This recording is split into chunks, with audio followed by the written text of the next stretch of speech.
Welcome to In Focus with Ejaz Haider. Our top story tonight is a peek into India's subversive activities to destabilize Pakistan.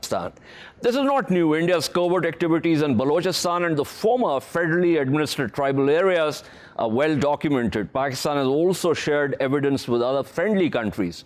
The recent case of an Indian naval officer, Commander Kulbhushan Jadhav, is a case in point. Such was the importance of Commander Jadhav for India that it took the case to the International Court of Justice. But much less is known publicly about India's subversive activities in Gilgit-Baltistan.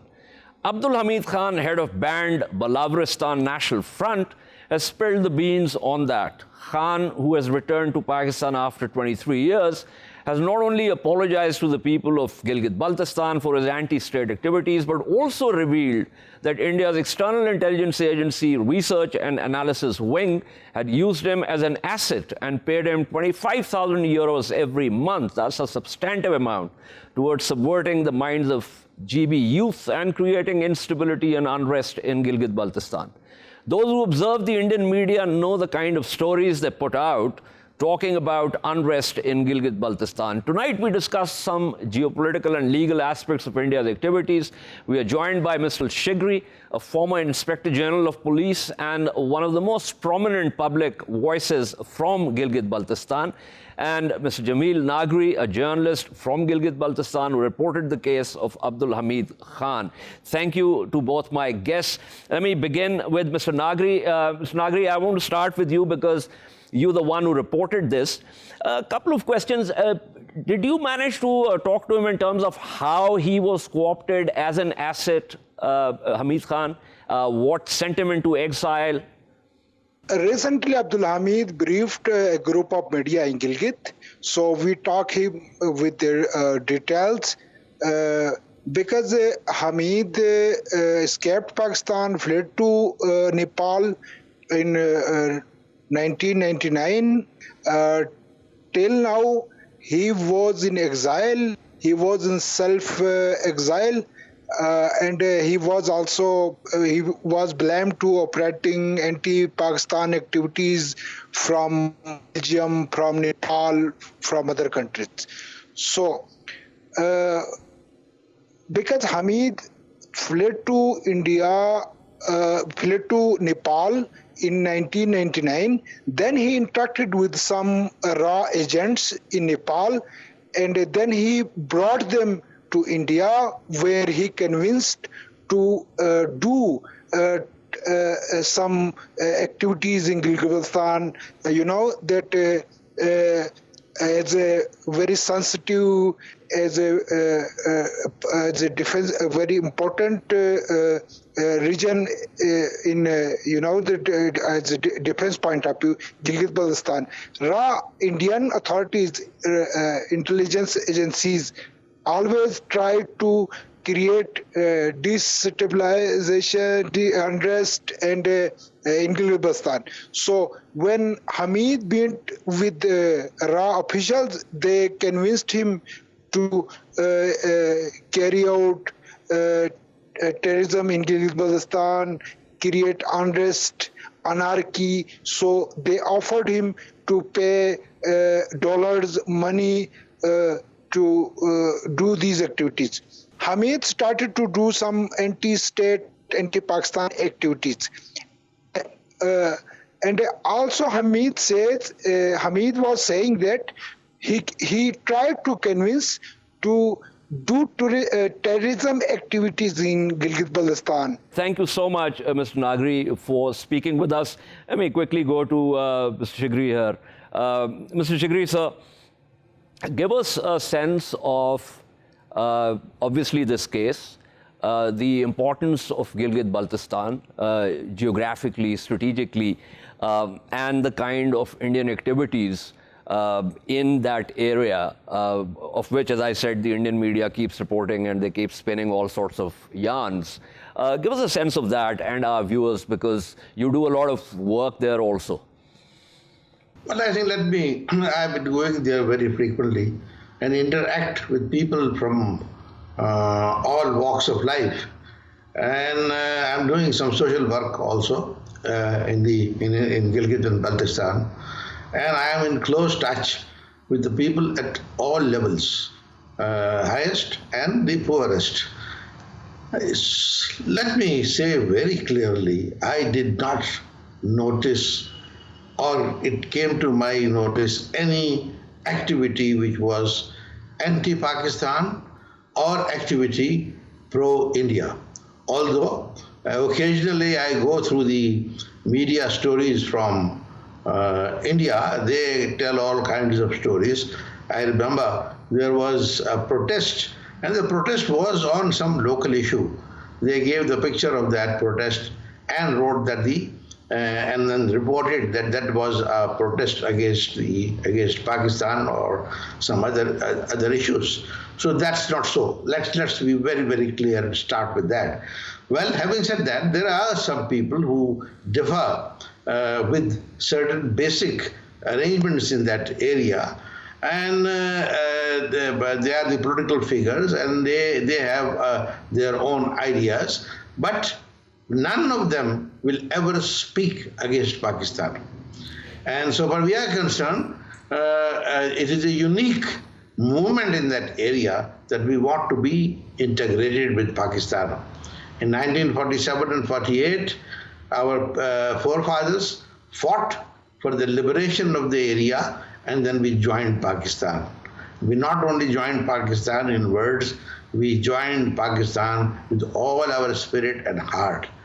And let me tell you, today, Northern Light Infantry, which is in the forefront in every battle with the Indians and even within Pakistan when it comes to terrorism, we, being the newest regiment from Gilgit-Baltistan, are highestly decorated to Ejaz Haider and dozens of other medals. So I think with that kind of a people, with that kind of a commitment, the people from Pakistan keep on coming there, and when they find the commitment of the people for that area, they say, you are more Pakistanis than Pakistanis. And if there is a protest, the protest is not to run away from Pakistan, the protest is that we want to join you because we are part of you.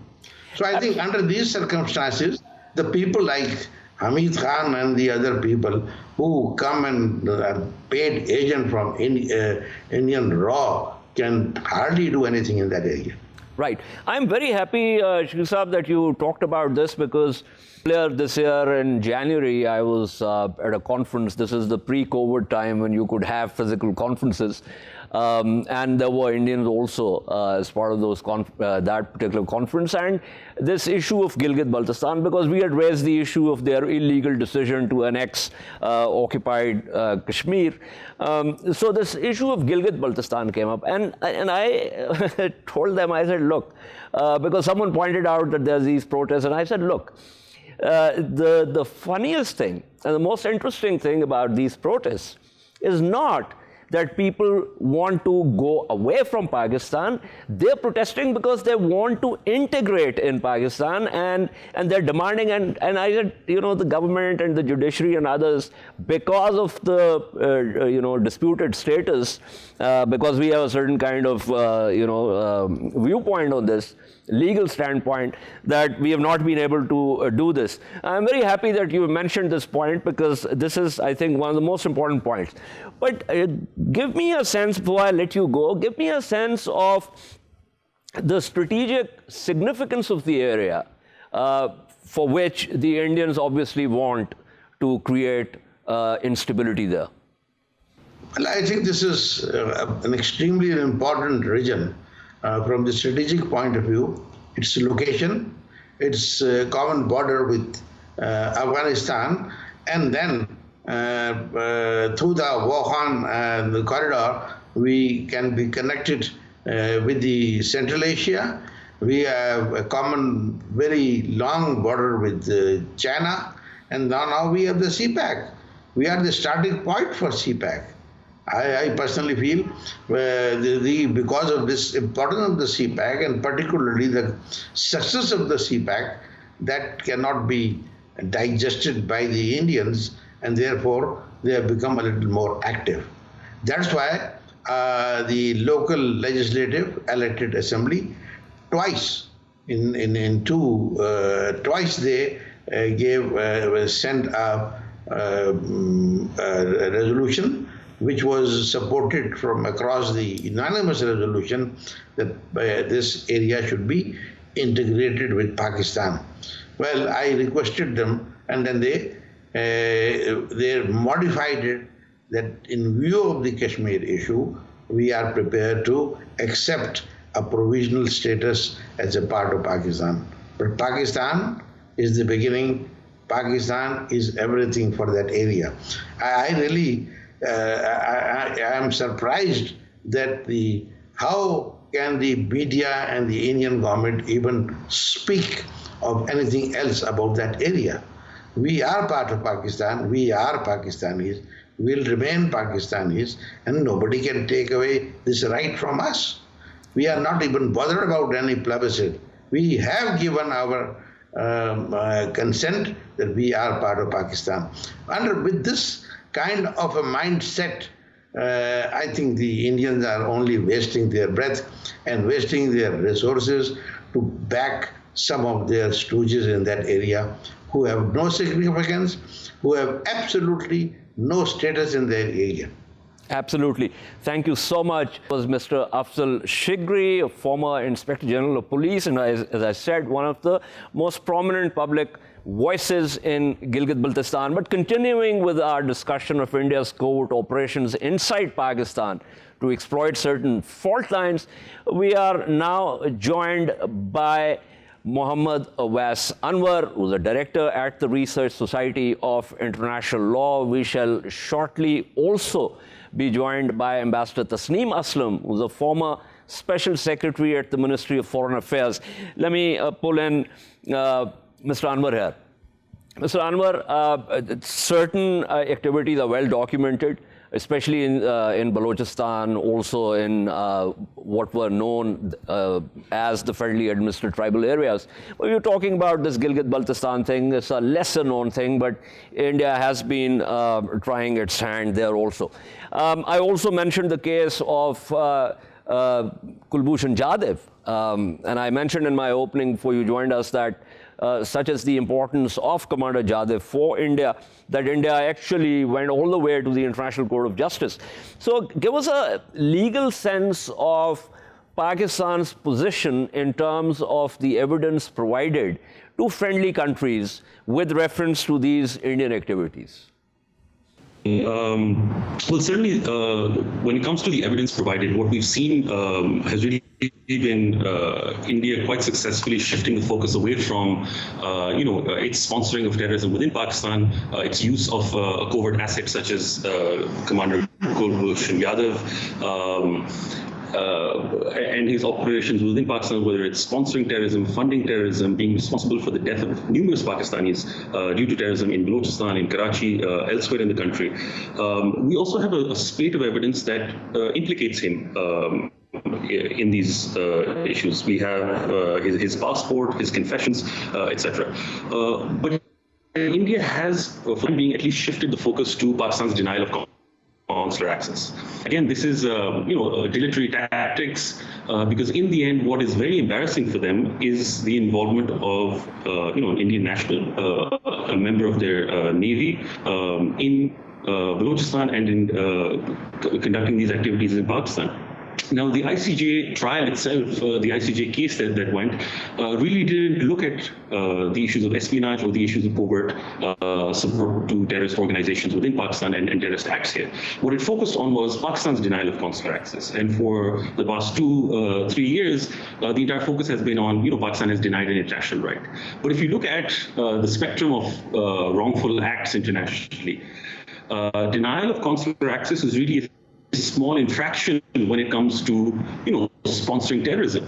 And that is something that, they've tried to cover up. But anyone who's really analyzing this issue, you scratch slightly below the surface and what you see is undeniable now, almost, actions that now the entire process has come back into the Pakistani courts because of the ICJ obligation, and that's something we can certainly discuss later on. But it's very interesting to see how much stress the Pakistani courts are giving to the issue of somebody who has been convicted in Pakistan of espionage under the Official Secrets Act, and who has been declared to be involved in terrorist activities in Pakistan. Right. So two questions, Oves here. One is there a legal sort of difference between a non-state actor not sponsored by a state involved in any criminal or other activities on foreign land, and one person who's actually a uniformed officer and who's sponsored by the state directly? So is there like a qualitative difference between the two cases? And secondly, once we agreed to grant consular access to Mr. Jadhav, it seems that India has been dragging its feet and making it out to be something completely different. Yes, absolutely. So I'll address your first question. When it comes to non-state actors and state actors, really the last 2 decades have been, very useful in terms of international law and how legal regimes interpret this and accept this. Non-state actors, we've seen them operating around the world as they've been labeled as terrorists, they've been labeled as non-state combatants, if you will. And the legal regime is very clear. They are treated as such. They're treated as organizations that are not attributed to a state. Once terrorist actions are attributed to a state, it becomes a very serious issue, and it becomes a very embarrassing issue for a state to be involved in such sponsorship. We have a whole host of international obligations from the UN Security Council, which adopted a new role as a legislative body, which forced states to start complying. And it had mechanisms under UN Security Council Resolution 1267, 1373, which obligated every state in the world to ensure that they deny safe haven, ensure that they deny funding, ensure that they criminalize terrorist activities within their soil, not allow terrorists to operate from their soil or to export any form of terrorism. And this has really been a watershed moment in international law. We haven't seen this type of legislative action really taking place in a coercive way. This again has been supported by entities such as the Financial Action Task Force, which has almost coerced states into ensuring that they comply with these obligations. What we see in this particular instance is that there is direct, the issue that occurs is an individual who conducts terrorist activities, if you want to attribute this to a state, you have to create that link. That link is provided through evidence, intelligence evidence, whether it is or other evidence. And that link certainly exists when it comes to Kulbhushan Yadav. And that is really the concern that India has here. And then that opens up the entire possibility of how can a state be held responsible? Is it liable for reparations? Is it liable for some form of compensation, an international apology for its actions there? What you'll see is, in India's case, they were very happy to go to the ICJ when it comes to, getting or trying to ensure consular access to one of their citizens. But when it comes to other factors, for example, their responsibility in sponsoring terrorism in Pakistan, they will not go to an international forum because they understand and they know that that's a very important point. Thank you for making that point. Yeah, please go on. And with regards to your second question on consular access, this was generally, the entire Indian push was, again, to delay the inevitable, which was, Pakistan undertaking a trial, convicting an individual, having a confession there, looking at all the evidence there, under Pakistan's Official Secrets Act, which is the law that deals with espionage. And so they've really, the entire aim was to shift the focus, at least internationally, because it became such a relevant issue to their public image, their international image, that India was involved in this. At the same time, criticizing Pakistan for its alleged sponsorship of terrorism in India or support to freedom fighters in, say, Kashmir and elsewhere. So this was really something that, completely undermined India's attempts at developing a good guy image, if you will, at the international stage. Absolutely. Thank you so much. Muhammad Oves Anwar speaking with us about the legal aspects of India's subversive activities in Pakistan. We are now joined by Ambassador Tasnim Aslam, a former Special Secretary at the Ministry of Foreign Affairs. Ambassador Aslam, I have a quick question. I believe that the ministry sent the names of certain Indian individuals and their dossiers to the UN Sanctions Committee. And you know, we've been taking up this issue of India's covert activities. Could you sort of apprise us of what the situation is? Yes. The US, France, and I think another country, I can't remember the name, they did not let this go through. And ironically, every time India brings up a politically motivated Pakistani entity or individual's name for listing, the U.S. says that the U.S. would lean on China for supporting Pakistan and not letting the terrorists be listed. So we see that duplicity here, that after all, commitment to stopping terrorism is not universal. So yes, we obviously we had the inclination, and we knew the U.S. would not be readily allow Indian names to be listed. There was plenty of evidence, and it's not the first time that we have shared evidence with the U.S. and other Western countries. We have been doing that for a long time, and while the listing of Pakistani entities and individuals, and even others, people, say the Taliban who were on the sanctions committee, they were those listings were done on very flimsy grounds, and there was no evidence that could have stood the test of a legal case. But when it came to India, they were not. These names were not allowed to be put on the list. One of the narratives that India has been trying to build for a very long time, and especially trying to plug it into the global narrative post 9/11, was terrorism. Kashmir's freedom movement was branded as terrorism. Pakistan has been continually maligned by India. We seem to have, been a little apologetic about these developments. My personal view, I don't know if you share that view or not, but my personal view is that we absolutely need no apology at all, because as far as Kashmir's freedom movement is concerned, there are UN General Assembly resolutions that legitimize it. We need to take this head on. And we need to be more aggressive in terms of presenting to the world the evidence of India's perfidy and subversive activities inside Pakistan. We do that. We do that. Sometimes I think when we are debating these issues in public, and even the officials, people who are supposed to know, they don't use the right terminology. For instance, Jadev, who was organizing and orchestrating a campaign of terrorism in Pakistan, you hear people referring to him, and even officials referring to him as Indian spy. Now, espionage is something totally different. And espionage is something that, although countries would condemn it and they would throw people out, but it is acceptable, it is tolerable, and you accept that others will spy on you as you spy on others. But terrorism is something else.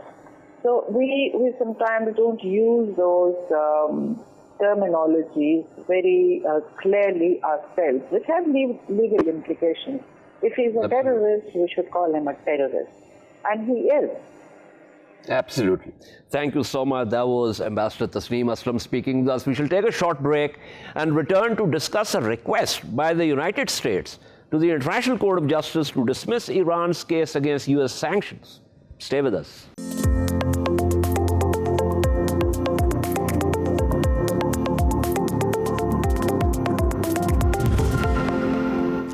Welcome back to In Focus. Our second story tonight is about the plea taken by lawyers representing the United States at the International Court of Justice to dismiss the case Iran has brought before the World Court against U.S. sanctions. Lawyer Merrick String told the court that Iran had wrongly introduced a subject uncovered by a 1955 bilateral pact, the Treaty of Amity, which Tehran cites as the basis for going to the World Court. According to lawyers representing the U.S. in the said case, the real aim of Iran's legal suit is to restore a 2015 nuclear pact opposed by the administration of President Donald Trump. The measures Iran challenges remain critical to the United States' efforts to address national security threats posed by Iran, including the current threat posed by its nuclear program.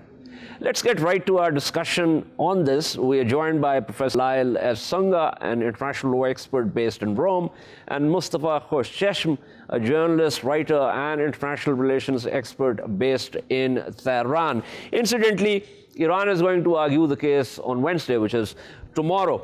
So let's get into this. Before I get to Professor Sunga for the legal side of it, let me pull in Mr. Khoshchesm to discuss the politics of it.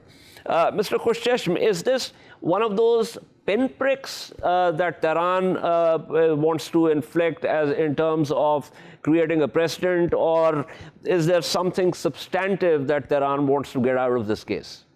Of course, Iran hopes that international bodies that are responsible for this issue would step in to stop the U.S. cruel sanctions against the Iranian nation. Especially the sanctions on Iranian food and medical supplies, as we are still engaged in a fight against the coronavirus outbreak.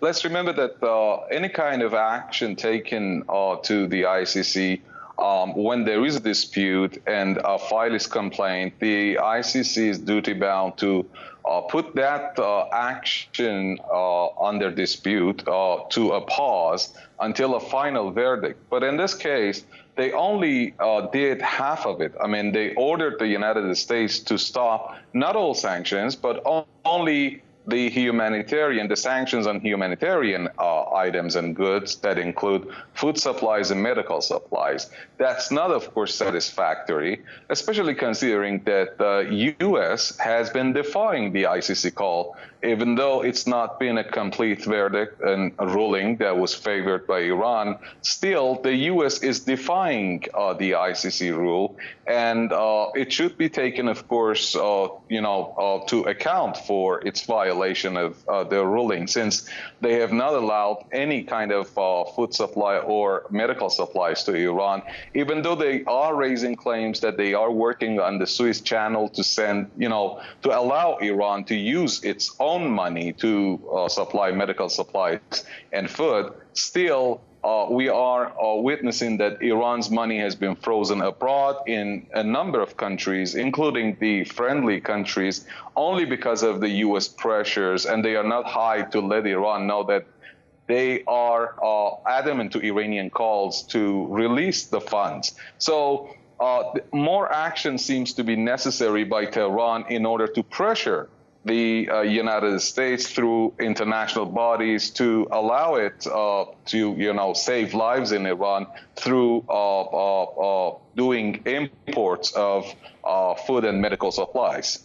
Right. One of the points that the U.S. lawyers have raised references, obviously, the alleged nuclear program by Iran. But this kind of flies in the face of empirical evidence, because post-2015 nuclear deal with not just with the U.S., but a multilateral deal sanctioned by the United Nations, the IAEA had said that Iran was abiding by all provisions of the deal. So this seems to be a case where the lawyer is arguing something which is not grounded in reality.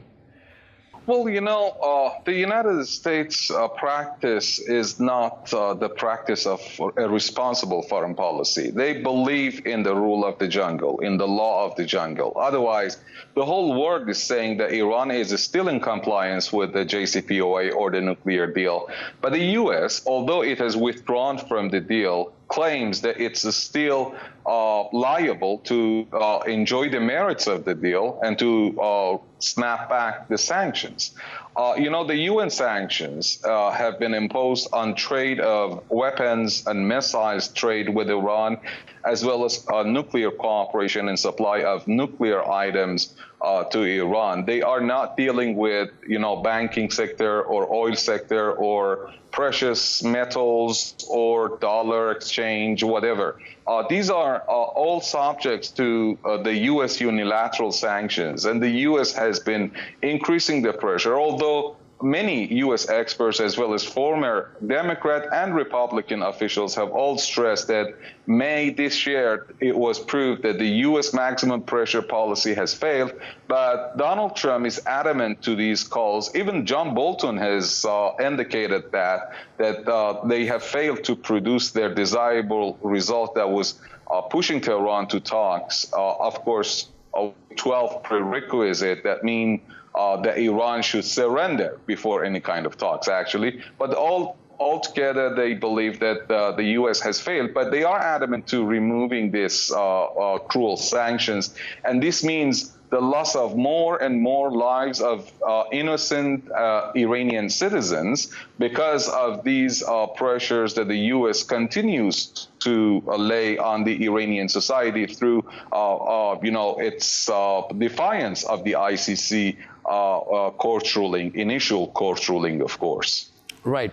Thank you so much, Mostapha. Khoshchesm speaking with us. Let me now go straight to Professor Sunga here. Professor Sunga, the ICJ rulings are binding, but there's obviously no enforcing mechanism. Ironically, the US and Iran are two countries that they don't have a very good track record of actually accepting the ICJ rulings. So give me your reading of the situation here in terms of this case. Well, my reading of it is that, first of all, just on a technical basis, the provisional orders that were made by the court, which partially satisfied Iran's requests, as Mr. Khoshchesm said very accurately, they don't bind the court. The provisional orders don't bind the court for its decision on the merits. So the court could take a different approach. But still, in the terms of the substance, the court recognized that the United States was causing, imminent risk of irreparable harm to Iran by trying to block medicine, medical supplies, and putting pressure on third countries. And as Mr. Khoshchesm very rightly said, the rest of the world is not on board with this. It's not on board with the United States. It's a very provocative, yes, it's cruel, and I would say very vindictive approach of the Trump administration. So from a legal point of view, I think what it's going to come down to is how broadly or how narrowly the court will take to the question of interpreting the treaty of 1955 Treaty of Amity between Iran and the United States. And by the way, earlier on, there was some debate as to whether the treaty applies, but the United States side has admitted or conceded that the withdrawal, at least the withdrawal of the Trump administration, or purported withdrawal from the treaty, which came after the ICJ had already been seized of the issue, because the ICJ was seized of it in July 2018. And then, the United States announced, it was Pompeo that announced we're withdrawing from the treaty. That's too late. So that is not operative. What the United States is instead arguing is that, well, the 1955 Treaty of Amity doesn't cover third parties, and therefore all the pressure that the United States is putting on countries from the EU or on telecommunications or banks that are trying to do a roundabout way of strangling the coffers and the hospitals of Iran. That's not covered by the Treaty of Amity. So that they're kind of saying that argument. But I was astounded to read the pleadings where the United States starts off by trying to characterize, quite ironically, I think, in the way that they did it, is to say that Iran is a terrorist state and they threaten the national security of the United States. Iran is a big threat. If you look back in history, of course, Iran's recent, let's say the first democratically elected Prime Minister Mohammad Mossadegh was overthrown in a coup led by the United Kingdom, MI6, and by the United States CIA supporting that. And just because Mossadegh wanted to nationalize the oil industry, there's a long history. The point is of trying to get away with bullying, and this is just another bullying tactic. The tactic that has roots in decades of this kind of intimidation. So I think the court is going to be mindful that it shouldn't buy the argument of the United States that, the Iranian government is just trying to get away from the JCPOA withdrawal of the United States. It's that it's somehow trying to reinvigorate it. These may be motivations, but political motivations is not the remit of the court. Its job is to look at the treaty, its application, and the rights and obligations of the parties. And here, I think the United States has very clearly breached its obligations under the 1955 Treaty of Amity on humanitarian supplies and medicine, etc., foodstuffs. Right. It's a pretty shy argument, frankly, Professor Sunga, if you ask me, to say that, since the Treaty of Amity does not include third parties, so therefore the United States can actually pressure the third parties to put pressure on Iran. Very quickly, what do you think of this argument? I mean, it's pretty evil, if you ask me. Well, evil is a strong word, but maybe it's. I would say it's certainly very rich in terms of calling a state, trying to characterize another state. No state is perfect. It engages in all sorts of things. Everybody has their own idea of terrorism, etc. That's one aspect. But on the third states question, that's of course a very technical argument. And of course, let's put it this way. If the court says, let's look at the purpose of the 1955 Treaty of Amity, which is to protect the people and businesses and property of Iran and the United States vis-a-vis each other's actions, it's very clear that this is a violation. If they want to really take a very, very, very narrow and technical view, perhaps one can argue maybe the United States is a case. I don't think it's very convincing, and I think it's a bad faith argument. But so far, the Trump administration's arguments and its whole treatment of the JCPOA and this whole issue now on the sanctions, to me, smells of bad faith, and I don't like it. Absolutely. Thank you so much. Always, Professor Lyal Sunga speaking with us. This is all from In Focus tonight. We shall see you tomorrow. Keep following our latest updates on social media at indus.news. Good night and goodbye.